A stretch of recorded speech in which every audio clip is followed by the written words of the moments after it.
Welcome to e-Pathshala lecture series on computer science. In this module on data analytics, we will be discussing about sampling and various sampling techniques that might be useful for analytics. So, the objectives of this module are: first, we will be understanding the basics of sampling techniques, followed by how sampling techniques may be applied in analytical environment. Then, we will know the importance of resampling whenever sampling techniques bring out some failure in terms of the analysis, and finally, we will be knowing the various techniques or methodologies associated with resampling. So, first let us start with a sample and then understand what are samplings and sampling techniques. So, fundamentally, when we are trying to do an analysis, we need to take the data set and then do the analysis over the entire data set. But practically speaking, when we are dealing a data set and the volume of the data set is so large, running the analysis over the large data set sometimes becomes not feasible or sometimes may be proving inefficient. Therefore, what is that we need to do is, we need to take a smaller section of the data set that might represent the whole set and then run our analysis over the smaller set. So, the smaller set that we use for doing the analysis will be treated as a sample. So, sample is nothing but a subset of the original population. So, the original population will represent the original data set. So, a sample is a smaller collection of units from a population which is used to determine truths about that population. So, this was defined by Field in 2005. Now, why do we require sample? As I already mentioned, whenever we are making use of sample, the amount of time and the amount of effort and the cost that we are spending towards running our analysis will be reduced greatly, and the results that we get will be providing certain level of accuracy that will be matchable with respect to the entire population set. So, that is the reason why we need sample. Actually, there are three factors that might affect sampling. The first factor is sampling procedure, the second factor is sample size, and the third factor is the response or the participation. Now, the sampling procedure that we follow might bring in lot of differences in terms of the data that we are trying to analyze, and therefore, we need to choose a proper sampling procedure for selecting the data set for our analysis. Secondly, the sample size. The sample size that we choose must be large enough such that it represents the entire population. And finally, all instances, whether they are covered or whether they actually participate in the sample, because when we are doing an analysis, certain data which might be of interest to our analysis might not have been included or might not participate in the sample that we have collected. Therefore, to what extent the data really participate or the instances really participate in our sample is going to be key factor. Now, when we are trying to make use of sample, where all we cannot make use of sample? Whenever we want to run the analysis over the entire data, then we should not collect sample and then run the analysis over the sample set. So, there we need to make use of the entire data set. In some scenario, we may be having the capability to handle the entire data set. Also, we may be having the infrastructure to work on the entire data set. So, in such scenario, we need not compromise the analysis by choosing a smaller section of the original data set.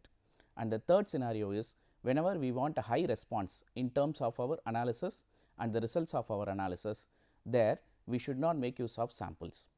So, what is that we are trying to conclude here is, whenever we have the capability to handle voluminous data, then it is better to handle the entire data rather than depending on samples.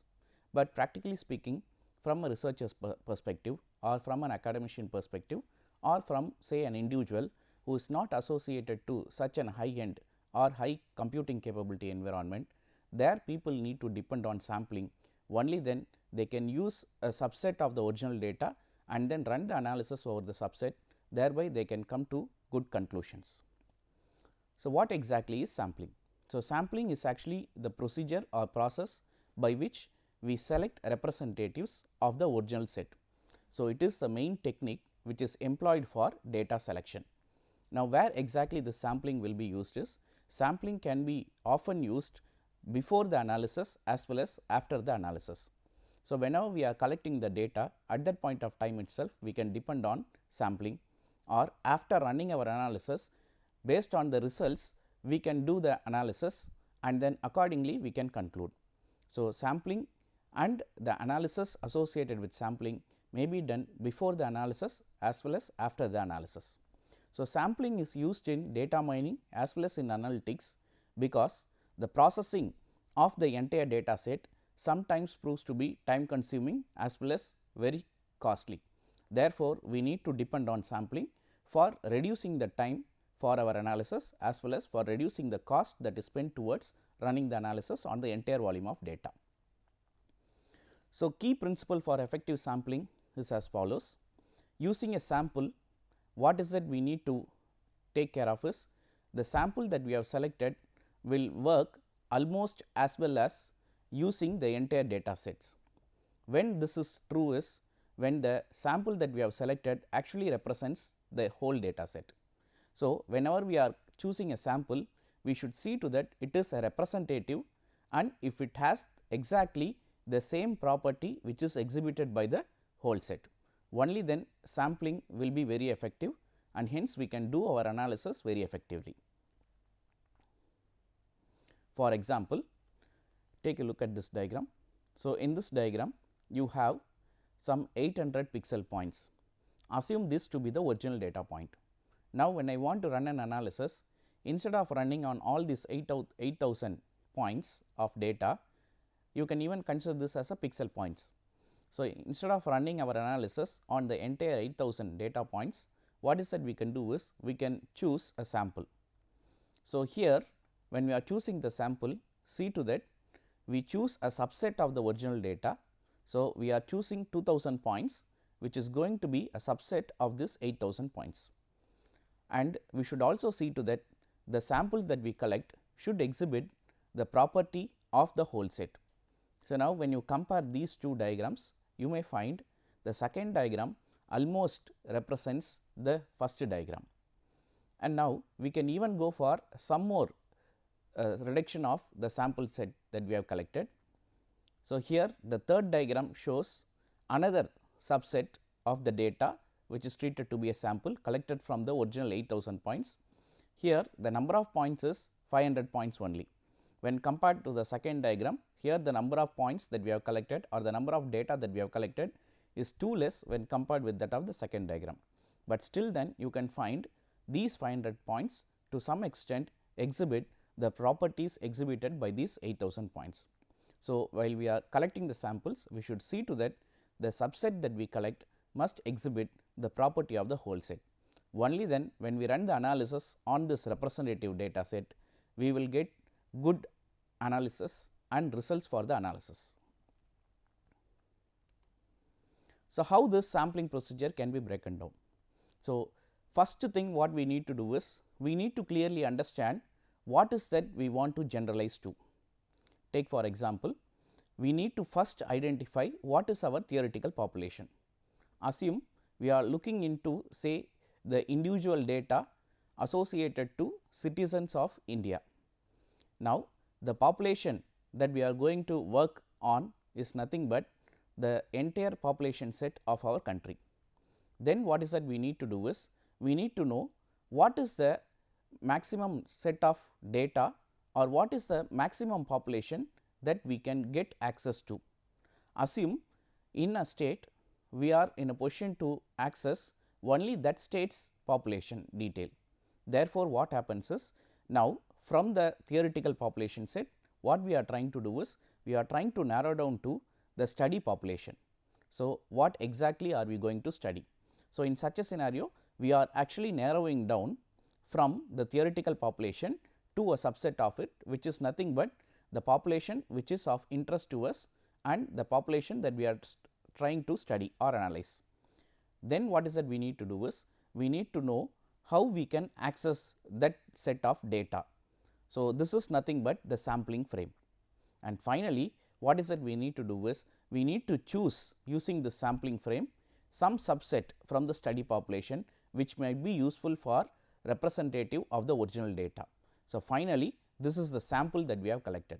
So, first we need to know what is that we are trying to generalize, then we need to know how to get to an access to that particular data and what is the level of data that we can access, and then we need to know how we can access the data, and finally, we will have to narrow down by choosing say a representative set from the original set. So, this is how the sampling process actually happens. So, diagrammatically this sampling procedure can be represented like this. So, you have the blue color circle representing the target population. Now, from the target population we are trying to narrow down to the study population, which is represented by the green color shaded circle, and from the study population now all that we are going to do is we are going to select representatives, which is nothing but our sample, which is indicated by means of dark green shaded circle. So, the overall population is our target population, then we narrow down to the study population, and finally, we collect sample from the study population for our analysis. Now, having understood what exactly is a sample and then sampling, then we will understand what are the various types of sampling techniques. Sampling techniques can be broadly classified into two types. One is non-probability samples, another one is probability samples. What are non-probability samples? Non-probability samples are also known as convenient samples because it is ease of access, that is easily we can access such population subset. So, what exactly happens is we are trying to select a sample from the elements of the population that are easily accessible. That is the reason why it is mentioned as ease of access. Now, when we are doing such kind of sample collection, then it is associated to a purpose. So, it is also known as purposive sampling, in other words judgmental in nature. So, we choose those sample points or those sample data that might be useful for our analysis or that we think might be useful for our study. So, we are trying to make use of a purposive sampling here. So, it is also called as a quota sample.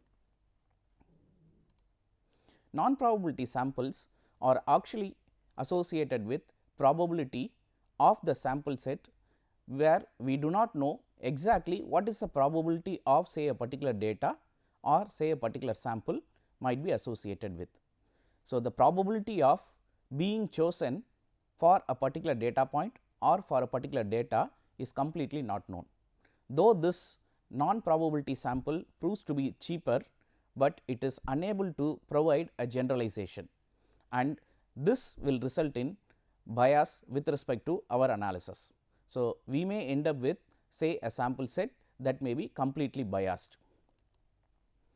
So, the second type of sampling technique is probability samples. So, in probability sample, what exactly we are trying to do is we are trying to make use of random sampling. So, each subject has a known probability of being selected. So, what exactly makes this is this property will allow applications of statistical sampling theory to result, and hence we may end up with generalization as well as we can test the hypothesis. So, fundamentally random sampling will allow applications to generalize the study as well as to test the hypothesis that has been proposed or that has been defined. Now, of these two sampling techniques, which one might be very effective or which one might be suiting best for analytics? Naturally, probability samples are the best for analytics. Now, why this is best for analytics is because it will ensure representativeness and the precision and accuracy of the final analysis and results will be very good. That is the reason why probability sampling techniques are better when compared to non-probability sampling techniques with respect to analytics. What are the various methods related with probability samples? So, the first technique is simple random sampling, the second technique is systematic sampling, the third technique is stratified sampling, multi-stage sampling, and finally clustering sampling. So, these are the various types of probability sampling techniques are available. So, now when we are trying to work with respect to probability samples, first let us understand what is simple random sampling. So, in simple random sampling, what happens is, we will be choosing say a population, and that population when it is going to be small, then we can apply the simple random sampling. So, whenever the population that we have collected seems to be small, then we can blindly apply simple random sampling. Now, what exactly happens is, all subsets of the frame are given equal probability. In other words, each element of the frame thus has or gets an equal opportunity for the purpose of getting selected into the sample set. It actually provides for greatest number of positive samples. In other words, this is actually done by assigning a number to each unit in the sampling frame. Now, what are the advantages and disadvantages of simple random sampling? The main advantage is, estimates are easy to be calculated, and therefore, when you want to test your population parameters, then it becomes very easy. The disadvantage is, certain subgroups that might be exhibiting in minority in our original population might not get a chance to be part of the sample data that we have collected. Therefore, the sample might be insufficient in terms of the analysis that we are performing. With respect to this simple sampling, the sampling can be of two types. One is, it can be with replacement, another one is without replacement. So, sampling without replacement means, any item that we select or choose will not be replaced back into the population. So, that is the meaning of without replacement. So, what happens is, once we choose a particular data for the purpose of deriving our sample set, then the data will not be replaced back into the original population. Sampling with replacement is opposite of this. Any data that we choose as part of our sample subset will be once again placed back into the original population.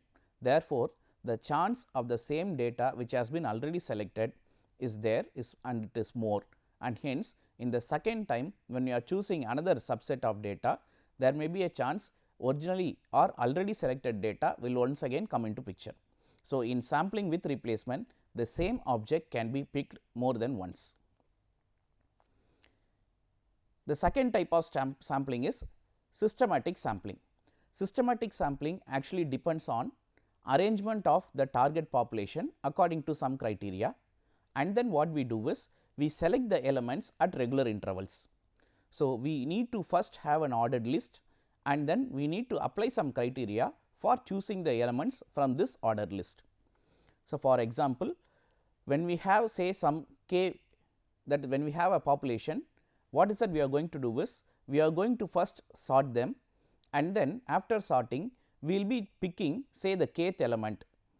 So, initially we may start from a sample at random, and from that point of time we will be choosing say the kth element, where k will be equal to the ratio between the population size and the sample size. Now, we can take an example. In that example, we may find every third element or say third individual in the sample is being selected, which is an example for systematic sampling. So, here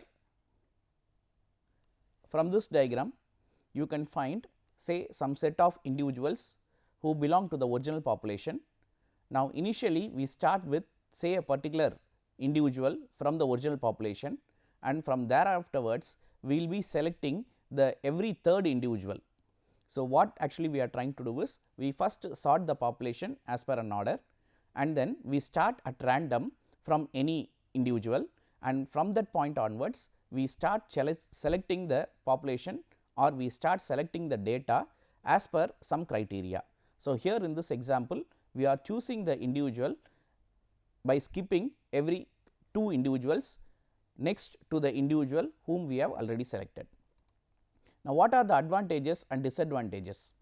Advantages: the sampling becomes easy and we can easily select the sample set, and this is suitable for sampling frame which can be identified very easily, and sample evenly spread over entire reference population. Therefore, sampling and collecting the subset becomes a very easy procedure in case of the systematic sampling. What are the disadvantages? Sample may be biased if some hidden periodicity is exhibited by the original population. So, therefore, what happens is, when we are trying to choose an individual because of that hidden periodicity, the sample might not represent say the original population's property, and it becomes difficult to access the precision of estimate from one survey to another survey, because in each and every sample that we derive, we may end up with biased sample set, and hence we may not end up with good precision for the purpose of doing the analysis. The next type of sampling is stratified random sample. In stratified random sample, what we do is we divide the population into 2 or more groups, and then we make use of a policy for the purpose of selecting say samples or representatives from those partitions. The partitions are called as strata. So, from each and every stratum, what we do is we consider each and every stratum as an individual or independent population, and then different sampling procedures or methodologies may be used for choosing representatives from these strata. So, an example is given here. So, you initially start with a list of clients, then what we do is we partition this original data or population based on a constraint. The constraint is say for example, a geographical location. So, the clients are partitioned into 3 strata. So, these strata are decided based on the location. So, clients related with Tamil Nadu state, clients related with Kerala state, and then clients related with Karnataka state. So, these 3 are treated to be the strata. Then we may be applying any procedure for the purpose of picking representative from these stratums. So, from each and every strata we collect individuals or representatives, which will be the final sample which we are going to make use for our analysis. What are the drawbacks related with stratified sampling? First, the sampling frame of the entire population has to be prepared separately for each and every stratum. This is going to be one of the difficult tasks, because if the number of strata is too large, then we need to end up with different sampling strategy or sampling frame. And secondly, when we are examining, there may be multiple criteria satisfying variables. Some of the variables may be related and some of the variables may not be related. Therefore, the examining criteria may be related to few variables and might not be related to few other variables. Therefore, what happens is we may end up with a complicated design. Because of this complicated design, we require a large sample, or we may end up with say a very smaller subset of the data which may not be useful for our analysis, and hence we need to move towards collection of larger sample when compared with that of the other methods. The last type of sampling is cluster sampling. So, in cluster sampling, what exactly we do is we actually have a group, and within the group we find the data points or the data close to each other in terms of say some sort of relationship. So, they exhibit certain relationship that bring them close together. So, that group will be considered as a cluster.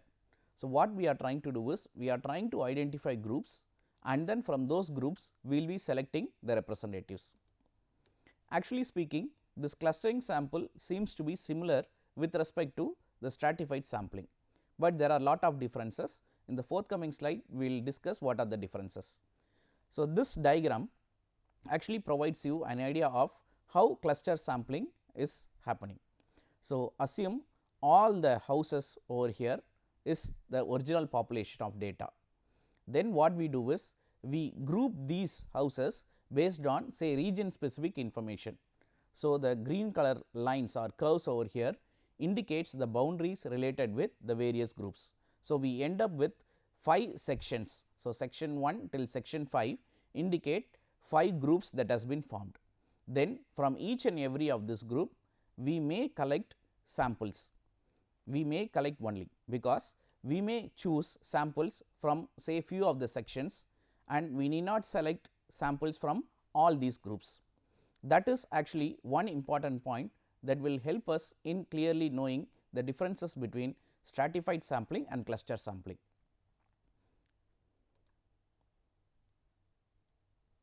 So, the differences between strata and clusters. Strata, fundamentally all strata are represented in the sample, that is in the final sample that we have collected, we will be having representatives from all the strata. but with respect to the clusters we may find only few of the representatives from few of the clusters have been selected, and that will be part of the final sample. This is one fundamental difference between strata and cluster. The second difference is, when we are looking with respect to stratified sampling, elements within the strata are internally homogeneous. Homogeneous here in the sense, within that group the points or the sample data or the representatives will be similar, but with respect to cluster sampling, elements within clusters are internally heterogeneous, that is they are different. So, these are the various parameters with which we can understand the differences between stratified sampling and clustering sampling. What are the advantage and disadvantage of clustering sampling? So, the advantage is it reduces the cost, because in stratified sampling we need to prepare the sampling frame for each and every stratum, which is greatly reduced in terms of this cluster sampling. The main drawback of cluster sampling is sampling error is higher, because when we are choosing the samples only from few of the cluster, naturally the samples that you have selected might be biased, and therefore it will result in sampling error. So, these are the various sampling techniques which might be useful for analytics. So, when we are trying to do an analysis over a voluminous data, we can decide on which particular sampling technique might be useful for selecting the population, and accordingly we can run the analysis over the selected population set. The second important part of this module is statistics. Now, why do we need to know about or discuss about statistics in this module is, we need to analyze the data, and when we want to analyze the data, we can define various statistical metrics with which we can understand the original data set. Say when we have Si, say a random variable associated to a data point xi, then we can always define a function theta cap which always provides the relation between the various random variables. So, what we are trying to do is, for the overall population parameter, we are trying to make use of a statistic that will estimate, say, the important features about that population. So, we are trying to make use of a statistic whose value will estimate the population parameters, and this value is called as point estimate, and statistic is called as an estimator of the parameter. So, fundamentally we can make use of a statistic value to determine or to understand exactly what a population or say original data set is trying to exhibit. So, few examples of sample statistics: single population mean, where the population standard deviation is known. We have single population mean mu, where we have an unknown population standard deviation. Single population proportion, differences in the means, differences in proportions, odd ratio or also known as risk ratio, correlation coefficient and regression coefficient. Here odds ratio or risk ratio is fundamentally what is the extent to which the presence or absence of certain features or properties in a data might affect, say, the presence or absence of features in, say, the subset. So, you can take two different variables x and y. Certain features which is available in x might not be available in y. So, to what extent the presence of one feature in x affects, say, the presence or absence of another feature in y. This is what is fundamentally defined by this odds ratio. Frequency and mode. Frequency and mode are two important attributes which are used for identifying certain properties that are exhibited by the sample set. So, frequency of an attribute value is fundamentally the percentage of time the value exactly appears in the sample set. For example, let us consider an attribute gender, and the gender can take two values, male and female. So, when we find, say, a particular value, for example, female has occurred 50% of the time, then the frequency of, say, gender with respect to the value female is equal to 50%. Or for example, if there are 100 records, if it is occurring 50 times, then the frequency count will be 50. Mode of an attribute is the most frequent attribute value. So, whichever attribute value has occurred in majority or many number of time, that particular value will be considered as the mode. So, the notion of frequency and mode are very closely associated with categorical data. Now, when we are trying to work with respect to non-categorical data, for example, say a continuous data, then we cannot make use of say the notion of frequency or node, then we will have to bring in the notion called percentile. Say for example, when we have an ordinal or an continuous attribute x and say for example, a number p between 0 and 100, then we can call the pth percentile of this variable x as a value x p, which say exhibits, that is p percentage of the observed values of x are less than the x p value.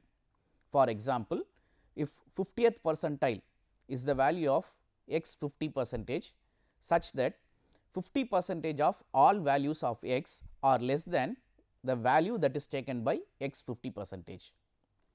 Then we have other measures like median and mean, which actually exhibit the central tendency. Mean is the most common metric that is used for identifying the location of a set of points.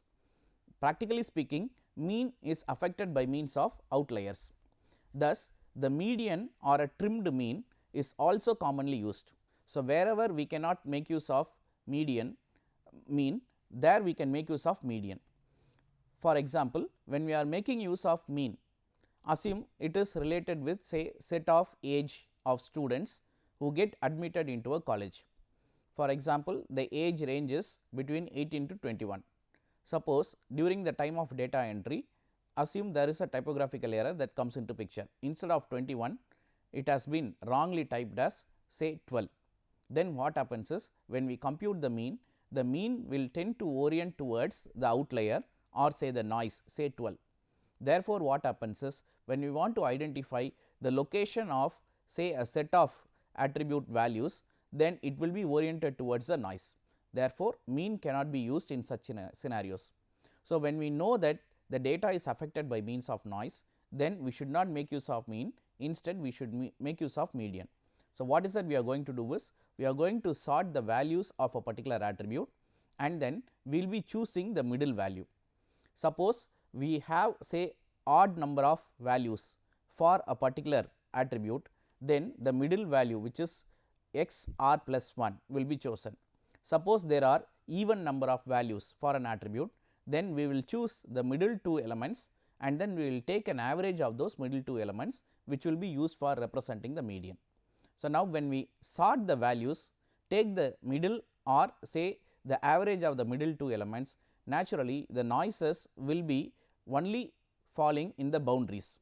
Therefore, when we are choosing the middle value, naturally the middle value will not highlight the noise, and hence median is said to be very good when compared with mean. There are other measures like range and variance, which actually highlight the spread of the data. So, range is fundamentally the difference between the min and max, and variance or standard deviation is a measure of spread of a set of points. So, variance is given as per this equation. So, it is fundamentally the difference between the mean and the data value, the square of this difference and summation of all data points and their difference with respect to the mean, the whole divided by m minus 1, where m is the total number of values taken by a particular attribute x. So, this variance or standard deviation, since it is dependent on the mean, this variance or standard deviation is also sensitive to outlier.